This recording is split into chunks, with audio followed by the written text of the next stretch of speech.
Ahojte, moje meno je Tomáš Vanovčan, mám 21 rokov, jazdím na motocykli KTM XF 250, triedu MMSR E1.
Ďakujem firme Platinum X za priestory, v ktorých môžeme natáčať toto video.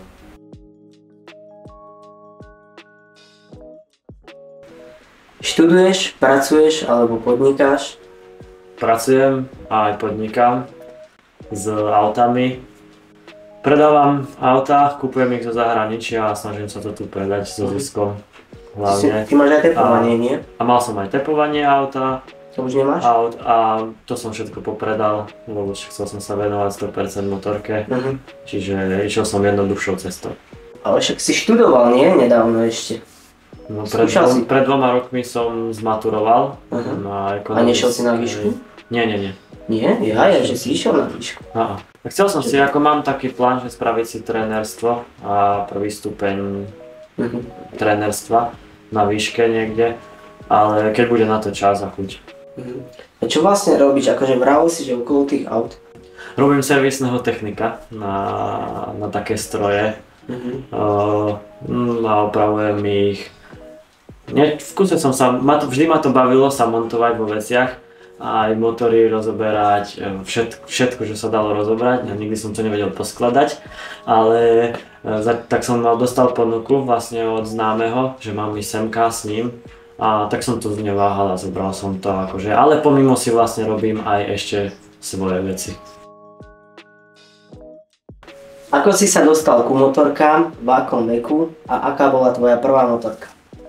Tak motorkám som sa dostal cez ocina a cez rodičov, keď som mal 6 rokov, tak mi kúpili prvú motorku z Číny, 50-ku. A začal som postupne na tom raz týždenne sa voziť. No neskôr mi kúpili pitbike, to som mal asi nejakých 10 rokov. Jazdil som na tom 2 roky, naučil som sa používať spojku, úplne všetko okolo motorky. No a neskôr som šiel na prvé závody do Brezna, na Bamu Cup a skončil som tretí v pitbikoch, takže som bol veľmi rád. A dotiahol ma tam vlastne jeden pán od nás, Jan Lukačovič, za čo som akože veľmi rád, lebo vtedy nám to otvorilo oči aj s tatkom, že by to možno malo nejaký potenciál. Tak sme sa rozhodli ísť a hneď po pitbajku mi vlastne kúpil prvú závodnú motorku, 65-ku, KTM-ku. A na nej som závodil 3 roky. Chodil som VS Welding Cupy, čo boli u nás na východe, to je motocross. a jazdil som tento Bamu Cup, no a neskôr sa v roku 2016 som presedlal na 85-ku, 2016 čisto novú, to bola moja prvá nová motorka a išiel som celý majstrák a skončil som hneď prvý rok na druhom mieste. Zistili sme, že to má nejaký potenciál do toho, tak postupne som našiel nejakých sponzorov a neskôr som presedlal na 150-ku v 2019 do kadetov, do silnejšej kategórie, kde to obnášalo aj viac tréningu, času, s tým, že ja som tenký, chudý, som musel viac trénovať, vo fitku, beh, kondička, všetko. No a tam som v roku 2020 bol tiež druhý, to som mal také 3 smolné roky, ktoré sa mi nepodarili, vždy mi ušiel titul o nejaké 2-3 body. No a potom som prestúpil do tejto triedy, čo aj teraz jazdím juniora E1 a tam sa mi konečne podarilo povyhrávať už aj tituly, takže som spokojný. Kto bol tvoj vzor zo Slovenska alebo zo zahraničia? No tak na Slovensku môj vzor bol určite Štefan Svitko, však je to naša jednotka v tomto športe. A vo svete som mal viacerých ako Andrea Verona, Josep Garcia a títo, viacej som išiel do toho sveta endura ako motocrossu. A tam som pri tom aj ostal. Ako dorastenec na 85-ke si závodil za Slovnaft Team. Ako si sa tam dostal? V roku 2016 som jazdil za Slovnaft Rally Team a dostal som sa tam vlastne tak, že párkrát som šiel so Štefanom na tréning a neskôr nám, teda nie mne, ale zavolal ocinovi, že či by sme sa nestretli v nejakej reštaurácii, my sme o ničom nevedeli, o čo sa jedná. No a prišiel vlastne on, bol iniciátor toho týmu a on nám to oznámil. No a 2 dní som ani nevedel, čo sa deje poriadne, a tak tešil som sa a bolo to super. A za nich si vlastne ako dlho jazdil? No, za nich som šiel 2 roky, vlastne dorastencov. Tu triedu, keď som šiel dorast, tak som bol v tom Slovnaft Rally Team. Čo považuješ za svoj doterajší najväčší úspech? No, tak môj najväčší úspech v tomto športe je asi minuloročné umiestnenie sa na majstrovstvách Európy, 3. miesto. Čiže na to som makal celý čas, aby sa mi to raz podarilo proste, za čo som aj hrdý na seba. A taký druhý výsledok, ten svetový pohár, čo sa konal u nás na Slovensku v Gelnici. V tej Gelnici si sa ako umiestnil vlastne? Keď som šiel svetový pohár, ja som šiel 2 roky po sebe a jeden rok som bol tretí. A ďalší rok som bol v jeden deň tretí, no a druhý deň som nedokončil skrz počasie, ale hlavne tam bolo tá psychika. Som bol úplne psychicky mimo, tak som to radšej vzdal. Ja som vyštartoval, ale v hlave som mal kamaráta, čo sa mi zabil, Jaro Diro. No a všetko mi to šlo hlavou a vôbec som sa nikde nevedel ani trafiť do drážky, hlava inde. Vôbec som nebol pripravený, aby som v ten deň závodil, čiže som to radšej ukončil skôr, ako by sa ešte dačo malo stať mne. Považuješ sa za nástupcu Svitka, alebo teda Svitkovej generácie? Neviem to takto povedať, že či sa takto považuje za nástupcu. To by sme museli tu namakať ešte dobrých 20 rokov, aby sme boli na jeho úrovni, možno aj viac. Naša generácia, že keby tam boli nejakí mladí závodníci a mohli by sme sa závodiť akože medzi sebou, lebo tých mladých je vlastne menej a naháňame a pretekáme sa vlastne so staršími. No a taká poznámka, čo by som k tomu doplnil, že sme my mladí podľa mňa v horšom stave, ako boli oni, keď boli v našom veku. Čiže nedokážeme držať tempo také ako oni kedysi, hej. Čiže boli oveľa lepšie natrénovaní a aj pripravení na to. Takže si myslíš, že vlastne tá staršia generácia je na tom lepšie, akože čo sa týka výkonnosti? Prečo si myslíš, akože čím to je podľa teba? Určite áno, tak mali poctivejšie tréningy, určite. A možno niektorí mali lepšie podmienky ako my. A v dnešnej dobe ten šport podľa mňa upadol trošku. Takže by sme to mali my aj s takýmito rozhovormi a ľuďmi ako si ty, aby sa to dostalo proste viac a viac do povedomia. A v čom najviac to akože cítiš? Vo finančných podmienkach alebo v čom? v dnešnej dobe je to hlavne aj finančne dosť náročne, ale skôr som sa zameriaval aj na to, že rušia nám trate, nemáme kde trénovať. No a vlastne aj tá druhá stránka sú tie financie hlavne, že to všetko vyletelo a taký bežný človek z normálnej rodiny si to nemôže dovoliť, čo ma akože mrzí, lebo väčšinou tu máme talentov veľa, ale presadia sa iba tí, čo na to majú. Je to šport proste pre bohatých.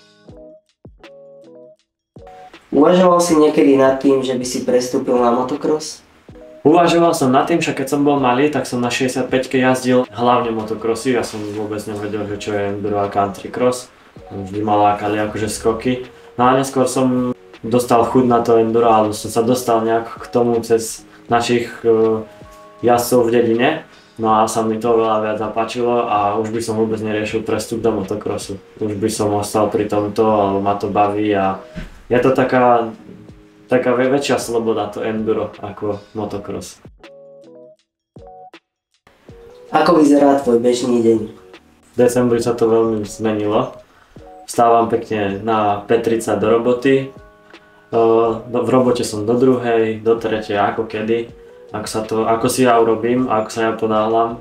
No a po obede som väčšinou v garáži zavretý, alebo proste trénujem. Väčšinou trénujem na motocykli, teraz ako som tú kondičnú prípravu zanedbal, čo mi je aj ľúto. Ale tak po tých poobediach sa snažím byť na motorke v kuse. No a večer si dávam, ako skoro každý druhý večer si sa ponaťahujem stretching a znova. A od pondelka do piatku vlastne takto fungujem a cez víkend som rád, že idem na tú motorku aspoň na 2 dní a nemusím rozmýšľať nad robotou, na niečím, proste sa fokusujem iba na to jednu vec. Ako prebieha tvoja zimná príprava? Prebiehala tento rok skôr tak v slabšom tempe, ale keď robím zimnú prípravu, že riadne, tak hlavne tú kondičku. Není som moc nejaký silový, že by som chodil do fitka činky zdvíhať a takto. Ako treba to, jasné, treba to, chodím aj to robiť, ale nemám to moc v láske, ale skôr ma baví skialpovanie a zimný beh, to ma riadne baví. A tie skialpy vlastne s tým tam robím intervaly, snažím sa ísť v nejakých tých fázach, tempách, aby som proste čo najviac to telo pripravil na tú záťaž na motorku, aj keď to nikdy není to čo motorka. Ale je to fajn a baví ma hlavne ten šport, skialpinizmus, takže odporúčam to každému, ako to prípravy zaradiť. Bol si aj na nejakom sústredení tento rok? Keď som robil minuloročnú prípravu, tak som chodil na sústredenia do Talianska a teraz som išiel na sústredenie len do Maďarska, aby som to mal bližšie a je to finančne náročné, no, takže musím si vyberať iné možnosti. Robíš aj nejaký iný šport alebo premýšľal si nad iným športom? Robím aj iné športy, chodím hrávať akože cez zimu aj futbal do haly. To chodíme 2-3 krát do týždňa, čiže to mám vlastne zas k tej príprave niečo, nejakú tú kondičku, ale skôr je to ako zábava. Ten skialpinizmus robím, to tiež robím, no a ten beh, akože, ale nie beh ako, že idem bežať 10 km, ale behávam väčšinou po horách, po kopcoch. Dostal si niekedy ponuku jazdiť na Fantiku? V minulosti som nedostal žiadnu ponuku o takto nejakej značky motocykla, dáku podporu, alebo že by som mal presne tú značku jazdiť. Skôr sa mi to stalo iba tento rok, že som mal ponuku na druhú značku motocykla, ale ostal som verný pri mojej KTM-ke. Máš na motorke nejaké úpravy, bez čoho proste nemôžeš sadnúť na motorku? Že je niečo na tej motorke, čo proste si tam musíš dať, inak by to nebolo. No, na motorke musím mať isté jednu úpravu, to sú riaditka. Ja nesadnem na motorku, kým tam nemám svoje riaditka, rental a na seba nadstavené. A ostatné by mi už ani nechýbalo, keby nemám. Ale samozrejme mám úpravy tlmičov, ktoré mi robí Tech 377. A mám tam väčší kotúč, lepšie brzdy, mám tam systémový výfuk a krapovič, ktorý dodáva trošku výkon, ale hovorím, hlavná vec sú tie riaditka, inak by som nepotreboval nič. Jasne. Aké sú podľa teba najväčšie citeľné rozdiely medzi KTM-kou 2023 a 2024? Tak hlavne akože rozdiel medzi týmito motocyklami je ten zdvih.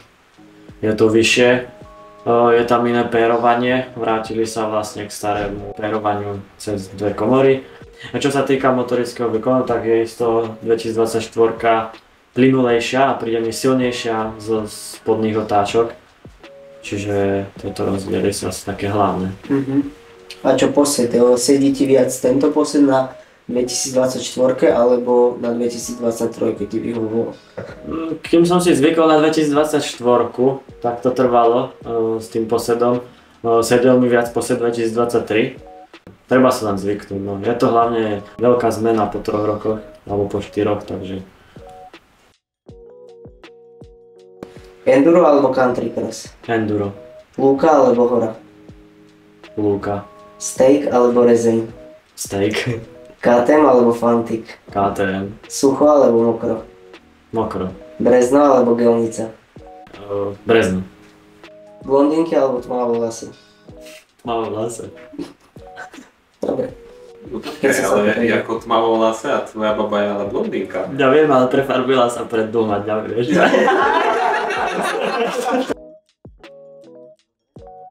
Koľko ťa stojí taký tvoj bežný pretek, čo sa týka celkovo pohonné hmoty, jedlo, spanie, štartovné?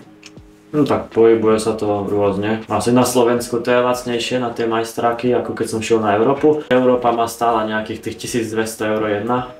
Aj s prípravou všetko, gumy, nafta, strava, ubytko a vlastne štartovná toto hradila federácia. No ale bolo to od tých 1000 do 1200 € jedna Európa. No a majstrák slovenský je to akože lacnejšie, lebo ušetrím veľa na nafte, na cestu. No a to ma vyjde nejakých s gumami aj so všetkými nejakých tých 300 €, 300-400 € cca. Koľko z toho ti pokryjú sponzory? Jeden závod alebo celú sezónu? Jeden závod. No tak určite tých 50%, možno aj viacej. Lebo sponzory mi väčšinou dávajú všetko na začiatku sezóny a z toho čerpám. No a keď tak to spriemerujem, tak vyššie 50% určite mi akože ten jeden závod preplatia. V minulosti si robil na Instagrame aj nejaké spolupráce, teraz nič také nemáš, prípadne neplánuješ? Robil som spolupráce s nejakými firmami, ale podľa mňa sa mi to až tak neoplatí. A hlavne ja nie som ani taký typ, že by som to robil, akože ani natáčal sa pred kamerou a neviem čo ponúkal ľuďom. Ponúknem hlavne svoj produkt, keby som mal niečo svoje, tak hlavne by som si asi svoje odpropagoval. No a potom odpropagujem tie firmy, ktoré mňa sponzorujú, ale to je asi všetko. Produkty asi by som ani nešiel do toho. A plánuješ nejaký produkt? Alebo napadá ťa niečo, že čo by si napríklad chcel mať? Akože chcel by som si možno takedy v budúcnosti odpropagovať vlastne svoje enduro tréningy. Chcel by som tomu tak sa venovať. A produkt asi svoj žiadny. Čiže by si chcel robiť niekedy v budúcnosti trénera? Áno, určite by som sa chcel možno tomu venovať. Uvidíme čo príde, ale tak mám to v hlave a chcel by som to odovzdať možno mojim časom takedy tie moje skúsenosti. Kúpil si niekedy followerov? Nie, nekúpal som si nikdy followerov. Myslíš si, že sa dá na Slovensku týmto športom uživiť? Podarí sa ti to niekedy? No ja si myslím, že asi nie v tejto dobe. Skôr je to také, že to môžeme brať všetci ako hobby. No a už je na tom človeku, že koľko dá do toho peňazí a času. Či to chce robiť profesionálne akože vo svete alebo v Európe.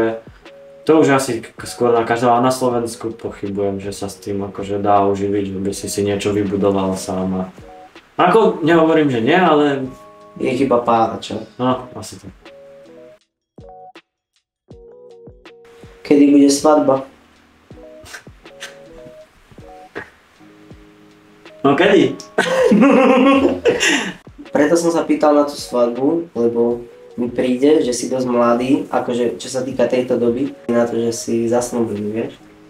No, ale tak keď si už uberieš tú právu, tak s ňou ostaneš, nie? Čo budem špekulovať? Dosť špekulujem s motorkami, ako idem jazdiť, a nie aby som špekuloval ešte so ženami, akú chcem. Mám jednu a tá mi stačí a hlavne som s ňou veľmi rád a spokojný, keďže som ju chcel už ako škôlkár mali. Sme spolu 4 roky. Aké sú tvoje plány na sezónu 2024?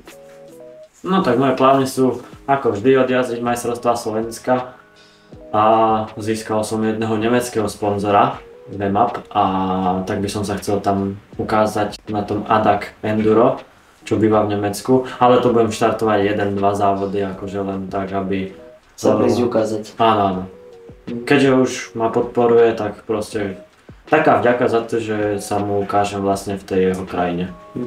A to je vlastne ako keby nemecký majstrák, alebo? Je to nemecký majstrák, ale teraz sa to dosť rozbieha. Videl som tam, že tam chodia aj z okolitých krajín jazdci. Takže skôr je to také medzinárodné, ale hlavne je to ako nemecký majstrák. Prečo túto sezónu nebudeš štartovať na majstrovstvách Európy v endure? Preto nebudem štartovať, lebo je to finančne náročné a nezohnal som dostatok prostriedkov na to. Hlavne asi kvôli tomu, to inak by som tam akože rád bol, keby... Keby to máš pokryté, tak... Keby to mám pokryté, tak určite by som tam akože chcel byť a reprezentoval by som Slovensko. No, Uška mi tu lieta. Som sa pozeral na ňu celý čas. Jazdíš za nejaký tým, alebo jazdíš sám za seba? Jazdím sám za seba už. Aj v sezóne 2024 budem jazdiť sám za seba. Alebo sám za seba skôr budem jazdiť akože Holzwood Racing Team, a to je hlavne môj sponzor, takže som tu dal. A vlastne ty budeš aj čo sa týka slovenského majstráku v nejakom akože tímovom, vieš čo sú tie tímové súťaže vlastne? Nie, nebudem s nikým, ani ma nikto neoslovoval, ani ja nikoho neoslovujem, aby išiel so mnou. Čisto budem, odjazdím sezónu proste sám za seba. Jasne. Čo by si chcel v živote dosiahnuť? Nejaké tvoje životné cieľe? Či už čo sa týka endura, alebo osobného života? Tak chcel by som ešte v športe niečo dosiahnuť, ako v endure. A neviem, chcel by som možno si odjazdiť 6-dňovú, to som ešte nikdy nešiel. Takže na to by som určite chcel nájsť nejakých sponzorov, alebo možno nie ani sponzorov, ale chcel by som si ten sen splniť, že odjazdím aspoň jednu 6-dňovú niekde preč, za morom, nie tu v Európe, ale úplne v inej krajine. A žijú také životné cieľe, tak chcel by som mať vlastnú firmu. No a mať rodinu, hlavne zdravú. Jozef Kuríš sa pýta, koľko vážiš? 64 kg. Keď som oblečený, mám 68, 69, čiže do tých 70.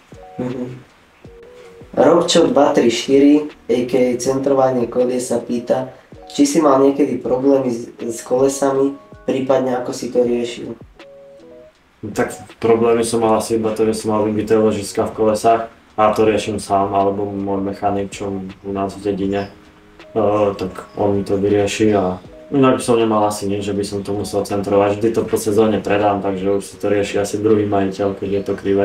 Čiže vlastne ti to vydrží ako keby tu je. Áno, sezónu mi to vydrží, no mám jedno náhradné koleso a podľa mňa to akože stačí. A nemám žiadne ani tvrdené ráfiky, ani náboje, Excel, ani nič. Mám tam sériové kolesa. Lacuch Peter sa pýta, či si myslíš, že si dosiahol vrchol vo svojej kariére? Dobrá otázka. Neviem, či sa už dokážem posunúť akože vyššie, lebo ten vek je od 16 do tých 19 je asi najlepší na to sa zlepšiť a byť akože na vrchole, ale neviem to takto povedať. Možno keby začnem sa akože tomu ešte viacej venovať, keďže viem, že sa tomu dá viacej venovať, tak možno by som ešte dosiahol veľké veci, ale už pochybujem, že dosiahnem niečo také, ako by som chcel možno. Mirec Grega sa pýta, ako sa ti jazdilo na Enduro GP v Bielnici? Tak Bielnica bola veľmi pekný závod. Veľmi ťažký závod, ale tak je to také práve enduro, že bolo to veľmi ťažké, ale zase bol som na to dobre celkom aj pripravený, čo som sa sám čudoval kondične a bolo to ťažké, ale veľmi pekné. Poznáš Filip Krupár? Áno, poznám, no. Tak sa ťa pýta, že či si ešte spomínaš na náš súboj z Kopernice, keď si ešte išiel 85-ky a ja 125-ku. Pamätám si na to. Ale on už asi nejazdí teraz, ale pamätám si ho aj viem aj, keď takto sa stretneme na závodoch, sem tam príde pozrieť. buď do Kopernice alebo do Lovčice, takže spomínam si na to. A čo to bol za súboj, alebo približ nám? Nič, zavádzal mi v kuse iba. Ale nie, veď. My sme boli takí, že on bol na 25 ako na väčšej motorke a na menšej, ale dokázali sme jazdiť vyrovnane, takže to bolo také zaujímavé. No. Ste sa naháňali. Aj pre mňa to bolo zaujímavé, že sa konečne s takým veľkým menom. Jasné. Adam Kolár sa pýta, čo ťa viedlo k tomu spraviť si ten McQueen štýl? Tak chcel som niečo také ako originálne vymyslieť. Tak viedlo ma hlavne k tomu to, že som na tej rozprávke vyrastal a odporúčam to každému pozrieť, tú rozprávku, lebo je tam veľmi veľké ponaučenie. Takže, a bolo to o závodení, tak chcel som dať čo originálne, niečo vtipné, niečo zaujať, možno všetko v kope a asi si to už nechám navždy. No. Andrej Mataj sa pýta, či dakedy si jazdil aj v Ružomberku v horách? Jazdil som v Ružomberku v horách, v Liskovej, v okolí Liskovej. A chodíme vlastne aj v Ružomberku priamo na Teheleň jazdiť. No ale akože moc po horách ja nerád jazdím, lebo robí to zlé meno aj nám motorkárom. Čiže skôr na tých tratiach? Skôr som ja za tie trate, hlavne kvôli tomu, aby nám tie trate nezakazovali, kvôli tomu, že my sa budeme voziť v horách.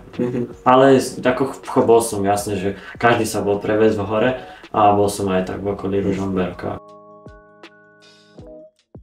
Tak ďakujem vám za zhľadnutie tohto videa a chcel by som bližšie poďakovať rodine a hlavne mojim sponzorom, konkrétne Holzwoodu, Platinum X Design, KTM Bratislava, VMAP, Piemont, obci Liptovská osada, taktiež aby som nezabudol na Gude, Propto, Luciu a môj podvozok, ktorý ladí Tech 377. Takže dúfam, že som na niekoho nezabudol a ďakujem vám. Ahojte. Dobre, super. Aj Alterna. Ale do piči, no som.